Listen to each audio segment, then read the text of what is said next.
filming for Huntsville Underground, I've learned many things, like where there's limestone bedrock, there will be caves, or the simple fact that North Alabama is a caving hotspot.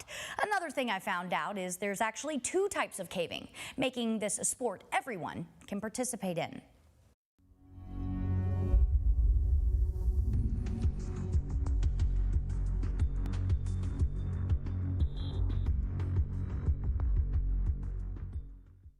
If you ever find yourself amongst a group of cavers, you'll quickly find out the words horizontal and vertical are staples in conversation.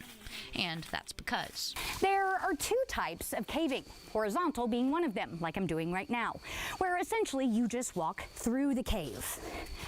And this is vertical caving. I'm anchored to a tree up top and there's about 40 feet below me. Now I'm about to rappel down. And as you're about to hear, I loved going vertical. This is awesome. Of course, there are perks to both types of caving. Horizontal caving is for everyone. Most people typically start out as horizontal cavers. That's where we're going to find a cave that, we can walk into. You don't need any special equipment to get through it. You don't need a rope, you don't need vertical gear. But horizontal caving has its limits. Sometimes there's no way to walk or crawl into the mouth of a cave. You have to go vertical. There's a lot of caves where you can only get in them with vertical training and gear. There's only one way in and one way out, and horizontally there's caves where you go in horizontal, you come back out horizontal. Macaria and Ted Doggett have really taken me under their caving wings. They've helped me navigate both types of caving, safely, confidently, and with ease. I asked them both, why is it so important to share the knowledge and fun of this sport?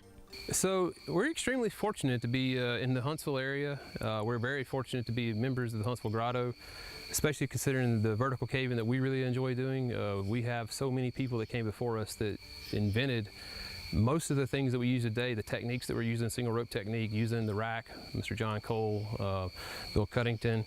There's so many people that invented so many things that are all right here from Huntsville, Alabama, all part of Huntsville Grotto. So it's really an honor to just continue the tradition and try to share that with more people in Huntsville and get them excited about it. Not everybody's going to love this sport when they come into it, so they might come in, you take them once and you never see them again, but then there's someone else that has the same passion and drive that we might have, or have children like we do that we'd like to bring with us, and you see that spark, and when you see that in somebody, you can't help but want to continue to just teach.